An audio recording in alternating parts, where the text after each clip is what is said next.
Hello, BookTube. Welcome to another Middlemarch Meditation and this new format. So I've thought a lot about this, and it seems to me the best way we can go forward is if you're okay for my face to disappear now and again, because I think it's going to be important to keep the text on screen. I'm sure there are some people who are following the text by watching the video rather than having the book in front of them. And also, I think illustrations are sometimes helpful. So what you're going to find is at the end of this clip, I'm going to fade things out, and then we'll put the text on screen that we're going to cover at that point, and I'll read it. And then depending upon what I think is most useful, whether you need to keep seeing the text or whether you need a picture or whether it's okay to just have a headshot of me, I'll make a decision as to whether I reappear again on screen. How's that? Let's try it. See how it goes.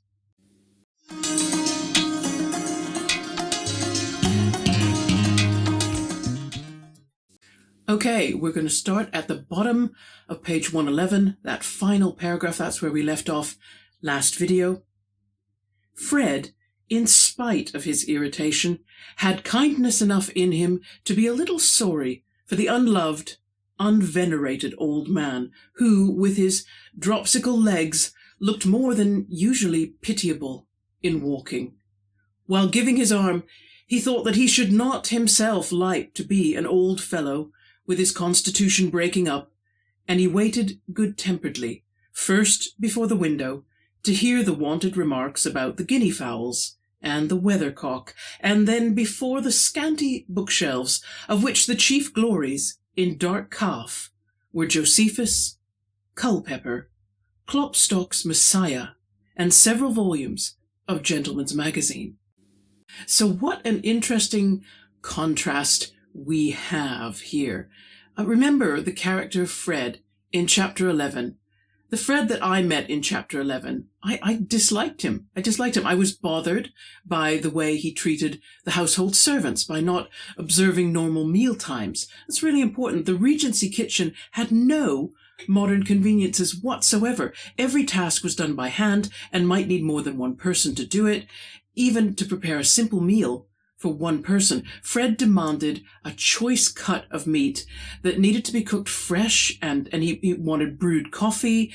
And it was very likely that on the sideboard of that dining room, because we studied the nature of breakfast at the time, there would have been sufficient cold meat, bread, and other things, stewed fruit. There would have been enough ingredients in the dining room already to make a perfectly nutritious, filling breakfast. And yet he demanded that the servants, who were probably doing something else by this time, stop what they were doing and go back into the kitchen and quickly make him something fresh. And Fred didn't treat his mother or his sister considerately either. It's clear that his mother is having to keep the peace between Fred and his father. And while it's true that Rosamond thinks a little too highly of all the things that she learned at Miss Lemon's school, and she is a bit of a snob, yeah, sure, Fred didn't distinguish himself with all his subtle put-downs, which clearly implied that he thought his sister didn't know anything that was worth knowing. And yet, you look at the words, we'll go back to the text now, I'll just put the text back up on screen. Look at the words that describe Fred's behavior now. It's really quite interesting. I'll list them. So we had kindness, a little sorry, unloved, unvenerated old man. He's feeling pity for the situation that his Uncle Featherstone finds himself in, so helpless now at the age that he is, and waited good-temperedly, not impatient, allowing his uncle to lean on his arm, to have some little small talk about the guinea fowl. We'll talk about that in a minute, and the other things. We'll do a vocabulary check. Totally different character here. And of course, so for me, the big question in this video is, why does Fred seem like two different personalities occupying the same body? That's what I want to know. We need to do a little vocabulary check on this section as well. Let's talk about a few of the words that come up that may or may not be familiar to some of you. If they are, I'm not trying to patronize anybody. I just don't know I don't know where people might be coming from when they come to Middlemarch Meditation. So we're gonna define a few words. Dropsical. Mr. Featherstone's legs described as dropsical, meaning full of fluid, swollen, So I don't know what the underlying condition might have been, fibromyalgia perhaps, or gout.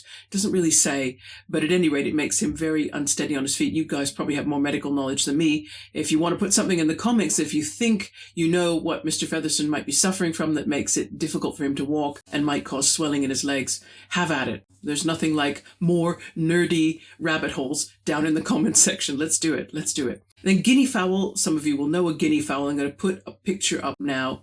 It's a species of bird that came to England from Australasia, and it's raised for meat. This picture shows that the bird is just a little bit larger than your average domestic chicken. Weathercock. Okay, this could also be called a weather vane, but you would call it a weathercock in the United Kingdom if it was designed like the one in this photo, which includes what in North America is called a rooster, but in the UK is called a cockerel.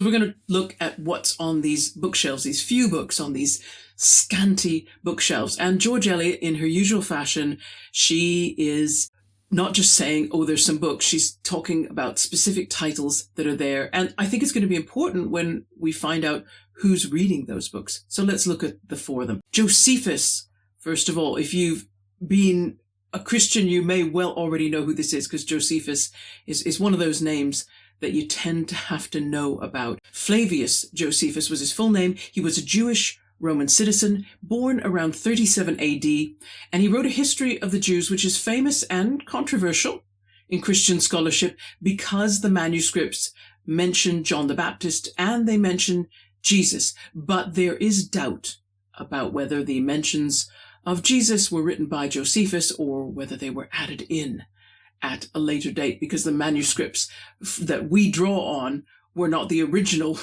obviously not the original one that Josephus wrote. They are copies. So there's always that element of doubt as to what was written in there, whether that was truly Josephus or not, particularly when it centers around the life of Jesus. And the next name is Culpeper. The notes at the back of our Oxford Classics edition, they take a guess. They're not 100% sure who this is, but they take a guess that it's Sir Thomas Culpeper. He was a 17th century writer, and so 17th century's been a big deal, hasn't it, in Middlemarch? And he wrote about usury, or interest. I don't know whether I agree with that or not, but much depends upon what we learn about Mary Garth, because the text will go on to say that these books, of course, are provided by Fred for Mary. So if she starts to show an interest in things to do with finance or business, then maybe I'd suspect that, yeah, she probably has read Sir Thomas Culpeper. That's probably who that volume was written by. And then we have Klopstock. Friedrich Klopstock was a German epic and lyrical poet. In his longest poem, The Messiah, is the one being referred to in the book. What's interesting, we don't know whether that's a translation of Klopstock or whether it's written in the original German. I had this thought as I was doing the research for these book titles. I thought, I wonder if Eliot just went to her bookshelves and at random picked four books and thought, okay, these are going to be on the shelves. Now, she may have had this next item too. The final item, of course, it talks about some bound volumes of Gentleman's Magazine. Now, that has a different connotation currently than it would have had in the early 19th century. In the early 19th century, Gentleman's Magazine was like a digest. So it took articles from all other literary, cultural magazines. So you had articles on classical literature and history, and it compiled them all together so that you could get one monthly magazine. And it was heavy reading. It would have about 20 or 30 articles reprinted in each monthly volume. And so it was a way of quickly surveying what was important in literature and history at the time. They're not light reading, any of the things that are on this scantily populated bookshelf. Okay, and carrying on, we're going to go to the top of page 112, where Mr. Featherston said, "Read me the names of the books. Come now, you're a college man." Fred gave him the titles. "What did Missy want with more books? Why must you be bringing her more books for?" "They amuse her, sir. She is very fond of reading." "A little too fond," said Mr. Featherston, captiously. She was for reading when she sat with me, but I put a stop to that. She got the newspaper to read aloud. That's enough for one day, I should think. I can't abide to see her reading to herself. You mind, and not bring her any more books. Do you hear? Yes, sir, I hear. Fred had received this order before, and had secretly disobeyed it. He intended to disobey it again. Ring the bell, said Mr. Featherstone. I want Missy to come down. Vocabulary, first of all, captiously. I love this. I'm going to add this to my, this is a new word for me, so if it's a new word for you as well, added it. You could say it and sound quite impressive. Captiously means to be inclined to find fault with trivial things. So when Mr. Featherstone says, I can't abide to see her reading to herself, Mr. Featherstone is a little bit like Dr. Lydgate, isn't he, in terms of his view of women? He wants them to be decorative. He doesn't want them to be interested in ideas of any kind. And Fred shows himself to be of a different opinion, because Fred is the source of Mary's reading material, and he's bringing her some pretty heavy-duty stuff. I'm really surprised. Without Fred, she would have been reduced to nothing but reading the newspaper every day. And this tells us a lot about Mary. Once you know that somebody is a reader, right, and they're trying to educate themselves by their reading, you know that the books will have had some effect on their ability to think critically, and it will have an effect on how they experience social interactions with people who do not read. You pretty much can say now that Mary Garth is going to be a pretty frustrated person. I think I could say that. The hardest thing about being a reader, don't you find, is that most of your face-to-face interactions are with non-readers, and they just can't know what it is about books that you love so much. They just assume that you must be very dull, because when they see you, you're always sitting quietly reading, and so they just don't know what's going on inside, and how on earth can you convey that to someone who doesn't read themselves? It's really difficult. And I don't think that frustration is just me. I'm putting it out there because I think other people listening to this video now will go, yeah, it's a very frustrating way to live. So we will carry on. Rosamond and Mary had been talking faster than their male friends. They did not think of sitting down, but stood at the toilette table near the window while Rosamond took off her hat, adjusted her veil, and applied little touches of her fingertips to her hair of infantile fairness, neither flaxen nor yellow. Mary Garth seemed all the plainer, standing at an angle between the two nymphs, the one in the glass and the one out of it, who looked at each other with eyes of heavenly blue, deep enough to hold the most exquisite meanings an ingenious beholder could put into them, and deep enough to hide the meanings of the owner if these should happen to be less exquisite. Only a few children in Middlemarch looked blonde by the side of Rosamond, and the slim figure displayed by her riding habit had delicate undulations. In fact, most men in Middlemarch, except her brothers, held that Miss Vincey was the best girl in the world, and some called her an angel. Vocabulary time, everybody. Toilette table. And I'll try to put a picture up. Let's see how I go. It's another term for a dressing table. In the late 18th and early 19th century, these were very simple. They really were just a mirror on a pedestal put on top of a table. And so it's if you're thinking of the kind of toilette table that came later in the 19th century, where you had three mirrors, one facing and two at an angle, two wing mirrors, and little drawers for putting cosmetic and grooming items in. That was later in the century. The picture that I'm showing you now is much more typical of the 1830s. Nevertheless, it was still there's still plenty of space on the table, and there was still plenty of work to be done at that table. I should do some research into that, into the cosmetic and grooming routines of that time. Or maybe I'll get you a website. There's probably someone that's into that already. If I can find that, I'll let you know. The mirror really matters in this scene. It is the device by which these two young women are judged, and Rosamond Vincey is, by the mirror's judgment, approaching the divine. This passage it's a really good example of European cultural association of paleness in hair and skin and eye color, that association that it has with all things good, and conversely, the association of darker complexions, darker hair, etc., with things not being so good. And note the words also that imply innocence, purity, something better than human. So if I can put the text back up screen, I think I underlined all these words in blue. If I haven't, I'll tell you I underlined all these words in blue. Let's read them, then I don't have to find them. So, infantile fairness, two nymphs, heavenly blue, delicate undulations, and of course the fact that most of the men in Middlemarch call Rosamund Vincy an angel.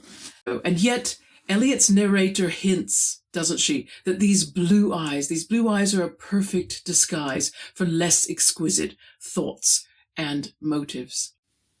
And we'll carry on reading now. We'll hear the description of Mary Garth. Mary Garth, on the contrary, had the aspect of an ordinary sinner. She was brown. Her curly, dark hair was rough and stubborn. Her stature was low. And it would not be true to declare, in satisfactory antithesis, that she had all the virtues. Plainness has its peculiar temptations and vices quite as much as beauty. It is apt either to feign amiability or, not feigning it, to show all the repulsiveness of discontent. At any rate, to be called an ugly thing in contrast with that lovely creature your companion is apt to produce some effect beyond a sense of fine veracity and fitness in the phrase. Now, one question that has occurred to me when I read this passage, with the words which apply darker skin, darker hair, coarser, naturally curly hair, I did wonder, was Eliot intending to portray Mary as a woman of color or someone with mixed race? It's a possibility. It's not a strong one, but it's not unjustified, given the amount of anecdotal evidence that we have from present DNA tests, where people who've otherwise thought they were white European find out that they do have African DNA. The Featherstones and the Vinceys, they're involved in a lot of business. It'd be surprising if those commercial interests didn't include either participation in the slave trade or using slaves as labor in one of any number of enterprises. So we know slave owners often fathered children by their slaves, and a few of those children were brought back to Europe. Some were brought up alongside aristocratic siblings or half-siblings in their parents' home. So this isn't unusual, and so I don't think it would be out of the question that Mary could be mixed race. The only thing that makes me doubt is that there's no mention of race by the other characters, and quite frankly, this is in the early 19th century, people were obsessed with class. I don't suppose they were obsessed with race. They believed they knew how race went and how it mattered. So they would have talked about it very matter-of-factly. And if Mary had been mixed race, that would have been talked about very matter-of-factly, but also very negatively. It would have been a strike against her. And I just think it would have been said out loud rather than not, if at that time. Maybe less so in other times. But anyway, that's just speculation on my part. Initially, the description of Mary has you thinking that she must be the opposite of everything Rosamund is. And then Eliot, I think, uses a little irony to say, oh, no, plain women have their faults as well. And the reason for their faults, well, either they're too amiable, they try to be too pleasant to make up for that lack of physical beauty, or they don't bother at all. They're just upset by the whole unfairness of the system. And I think she calls it the repulsiveness of discontent, which I still think is an irony, because she must have felt that discontent herself. She was, by all accounts about her and all depictions, she was not one of those women, given all the right DNA so that everything's all symmetrical and beautiful and lovely. And I think she knew that. And it wouldn't surprise me if she modeled Mary Garth to one degree or another on herself. I don't mean that it's a self-portrait at all, but it wouldn't surprise me if she took aspects of herself and put that into Mary. Okay, we carry on reading. At the age of 22, Mary had certainly not attained that perfect good sense and good principle which are usually recommended to the less fortunate girl, as if they were to be obtained in quantities ready mixed, with a flavour of resignation as required. Her shrewdness had a streak of satiric bitterness, continually renewed and never utterly carried out of sight, except by a strong current of gratitude toward those who, instead of telling her that she ought to be contented, did something to make her so. Advancing womanhood had tempered her plainness, which was of a good human sort, such as the mothers of our race have very commonly worn in all latitudes, under a more or less becoming headgear. Rembrandt would have painted her with pleasure, and would have made her broad features look out of the canvas with intelligent honesty. For honesty, truth-telling fairness, was Mary's reigning virtue. She neither tried to create illusions nor indulged in them for her own behoof. And when she was in a good mood, she had humour enough in her to laugh at herself. When she and Rosamond happened both to be reflected in the glass, she said, laughingly, "What a brown patch I am by the side of you, Rosie. You are the most unbecoming companion." Oh, the part I like best in that little descriptive passage about Mary Garth is how Eliot's narrator says Rembrandt would have been very happy to have painted Mary's face, because Rembrandt is yet another 17th century famous name. We add him on as well. And he's credited as saying, choose only one master, nature. And certainly his portraits, if you study them, and I'll try to put a picture up again here, I will try to put a picture up. They seem like really honest, all flaws included, representations of his subjects. And yet there's something beautiful about that honesty, that detailed realism in their facial features. And then there's the emphasis on Mary's honesty and her self-effacing humor. And it's to me, I'm really getting to like her. This is probably the character up until now that I've liked best in Middlemarch, and I've only just met her. We carry on reading. "Oh no, no one thinks of your appearance. You are so sensible and useful, Mary. Beauty is of very little consequence in reality," said Rosamond, turning her head towards Mary, but with eyes swerving toward the new view of her neck in the glass. "You mean my beauty," said Mary, rather sardonically. Rosamond thought, poor Mary, she takes the kindest things ill. Aloud, she said, "What have you been doing lately?" "Oh, minding the house, pouring out syrup, pretending to be amiable and contented, learning to have a bad opinion of everybody." "It is a wretched life for you." "No," Mary said curtly, with a little toss of her head. "I think my life is pleasanter than your Miss Morgan's." "Yes, but Miss Morgan is so uninteresting and not young." "Oh, she is interesting to herself, I suppose, and I am not all sure that everything gets easier as you get older." "No," said Rosamond reflectively. "One wonders what such people do without any prospect. To be sure, there is religion as a support. But," she added, dimpling, "it is very different with you, Mary. You may have an offer." Oh my goodness. After that dialogue, I really had to wonder, how is it that Rosamond and Mary are even friends? How can they stand each other's company? Rosamond is so astoundingly patronizing, and given Mary's intelligence, I can't believe that she doesn't recognize how she's being treated. She must do. So how does she bear with it? It's such a strange kind of friendship. I can only think that they have each other because they don't have any other close female friends. Rosamond would be too intimidating for any other woman except someone who'd grown up with her. And Mary's she's just unimpressive and honest, and that could drive people away for a completely different reason. We're going to go back to the text. I have to reread that line of Rosamond's, where she says, "It is very different with you, Mary. You may have an offer. Has anyone told you he means to make me one?" Oh, of course not. I mean, there is a gentleman who may fall in love with you, seeing you almost every day. A certain change in Mary's face was chiefly determined by the resolve not to show any change. Does that always make people fall in love? She answered carelessly. It seems to me quite as often a reason for detesting each other. Not when they are both interesting and agreeable. I hear that Mr. Lydgate is both.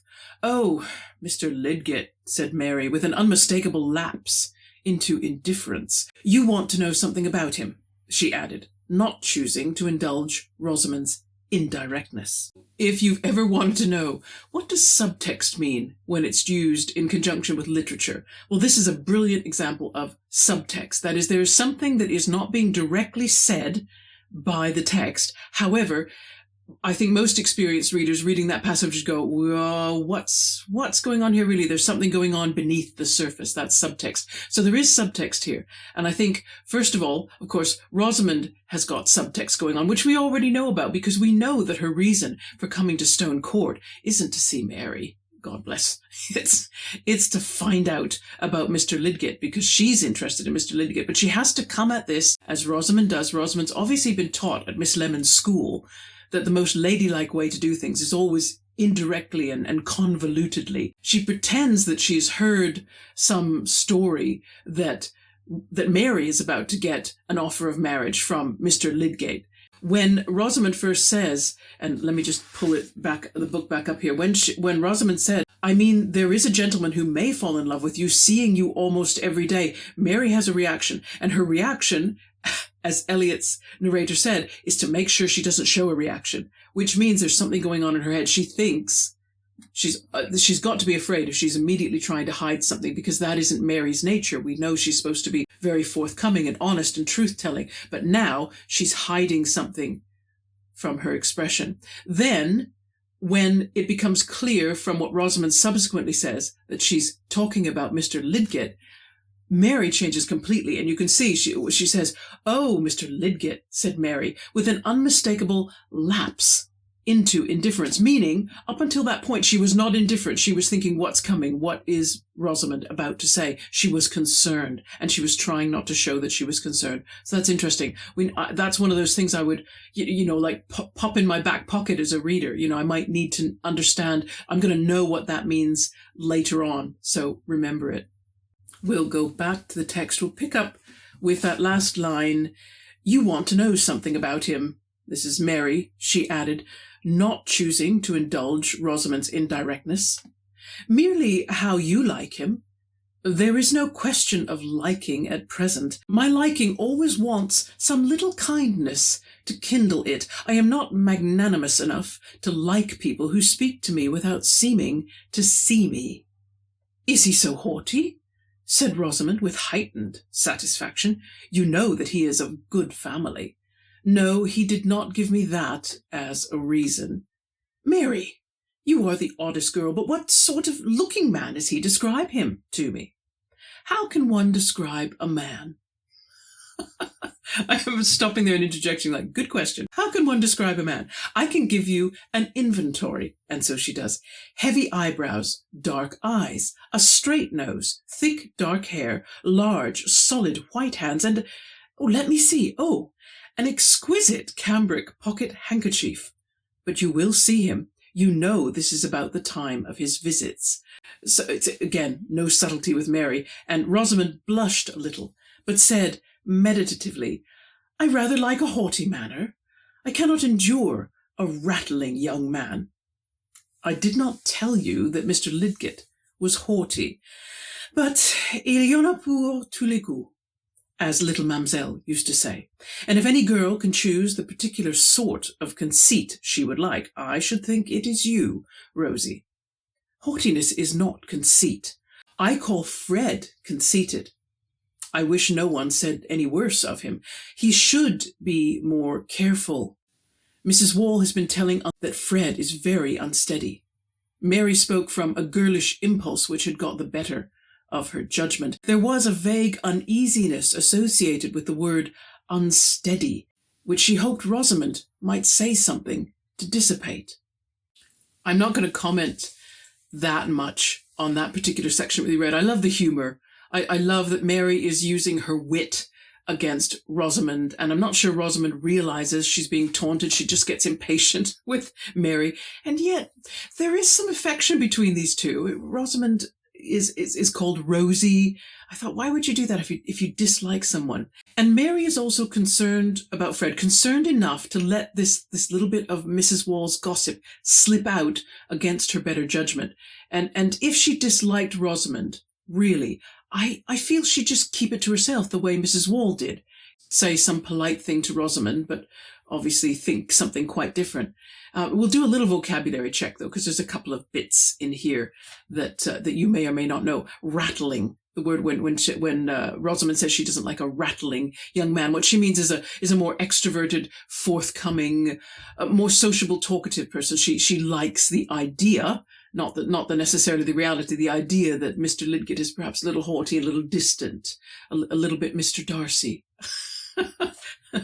Cambric is the next vocabulary word. Cambric is a very fine, closely woven cloth which comes from the Cambrai region of northern France. It is now 100% cotton, but back in the 1830s it would almost certainly have been 100% linen. And so it was a luxury item. Probably Mary thought, oh, this will impress Rosamond. She wants to know how much money he has, probably.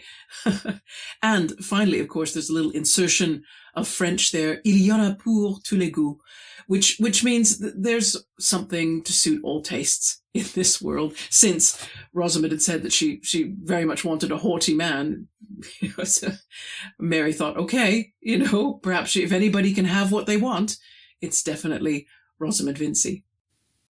And we carry on. We'll pick up where we left off a bit. There was a vague uneasiness associated with the word unsteady, which she, that is Mary, hoped Rosamond might say something to dissipate, but she purposely abstained from mentioning Mrs. Wall's more special insinuation. Oh, Fred is horrid, said Rosamond. She would not have allowed herself so unsuitable a word to anyone but Mary. What do you mean by horrid? He is so idle, and makes Papa so angry, and says he will not take orders. I think Fred is quite right. How can you say he is quite right, Mary? I thought you had more sense of religion. He is not fit to be a clergyman, but he ought to be fit.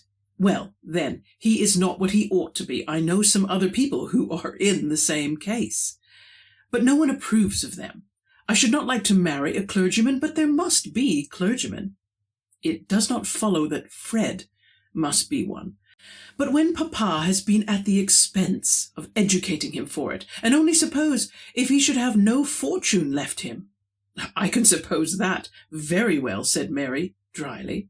Then I wonder you can defend Fred, said Rosamond, inclined to push the point. I don't defend him, said Mary, laughing. I would defend any parish from having him as a clergyman. But of course, if he were a clergyman, he must be different. Yes, he would be a great hypocrite, and he is not that yet. It is of no use saying anything to you, Mary. You always take Fred's part. Why should I not take his part, said Mary, lighting up. He would take mine. He is the only person who takes the least trouble to oblige me. You make me feel very uncomfortable, Mary, said Rosamond, with her gravest mildness. I would not tell Mamma for the world. What would you not tell her? Said Mary, angrily. Pray do not go into a rage, Mary, said Rosamond, mildly as ever. If your Mamma is afraid that Fred will make me an offer, tell her that I would not marry him if he asked me, but he is not going to do so that I am aware. He certainly never has asked me. Mary, you are always so violent, and you are always so exasperating. What can you blame me for? Oh, blameless people are always the most exasperating. Oh, there is the bell. I think we must go down. I did not mean to quarrel, said Rosamond, putting on her hat. Quarrel? Nonsense. We have not quarrelled. If one is not to get into a rage sometimes, what is the good of being friends? Am I to repeat what you have said? Just as you please. I never say what I am afraid of having repeated. But let us go down. Many sources of amusement in that final section that we've read. It amuses me that Rosamond is having difficulty equating religion as a profession with having any actual religious belief. The fact that Fred is being trained for the clergy is a clear sign of one of two things. Either his father considers him completely unsuitable to take over the family business compared to his younger brother, or B, and this might be more likely, he wants to elevate Fred and therefore the Vincey family one step higher on this crazy thing called the English class system, where having a university education was preparation for taking religious orders. That was what it was for. It wasn't what university education is for now, which prepares you for any number of career choices. It was to prepare a person to become a member of the clergy. And in fact, you had to be a believer in the Church of England's doctrines to graduate from Oxford or Cambridge in the 1830s. That was how much of a religious institution those universities were. But that university education would, and having the positions of clergyman, if Fred were ambitious and if he didn't care much about his religious belief, he could advance himself incredibly. And then by advancing himself within the clergy, he would effectively become someone who could go into aristocratic society. He'd be at sort of a low level, but that's still better than business. Don't ask me, because he wouldn't be working with his hands. As soon as you are into business or working with money or with your hands, that's immediately lower than other things. So a clergyman will put him at the lower echelons of the aristocracy. That might make it possible for him to marry the daughter of a titled family, perhaps in a larger family. One of the daughters, they didn't worry too much about how she got married as long as she was reasonably comfortable, or perhaps one of the daughters they're having trouble marrying off. Fred could have that and still could have that connection to aristocracy. These things were incredibly important. So I could understand if his father was thinking in that way. But what Mary seems to know is the state of Fred's personal beliefs. And that suggests that the two of them have had some pretty serious conversations. And so it's pretty easy to guess that there is some kind of attachment between the two of them, isn't it?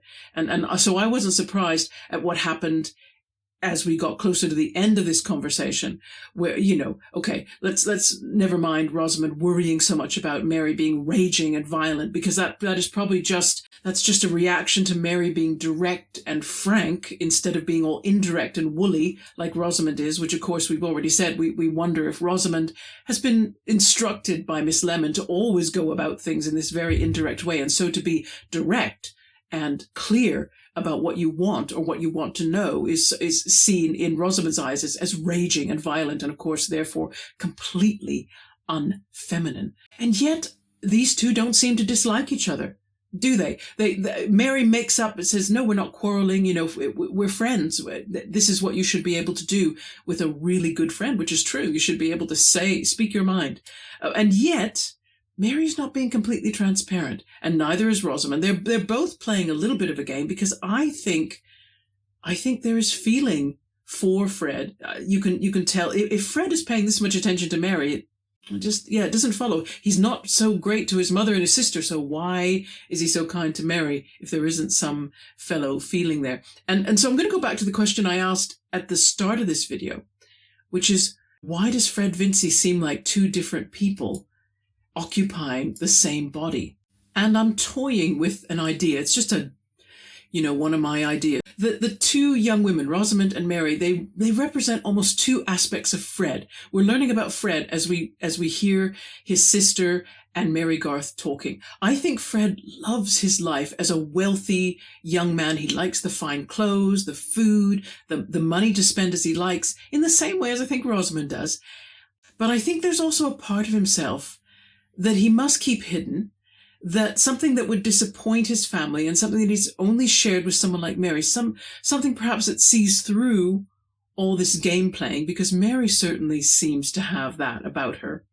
So I'm very, very intrigued. I really, really want to read a scene where Mary and Fred have some time alone. I'd love to overhear their conversations, and I want to know the true nature of their relationship. Mary claims that Fred has not asked her to marry him, and yet there's something she's not saying. I feel really sure there's something she's not saying. Now, that's where we'll leave things for now.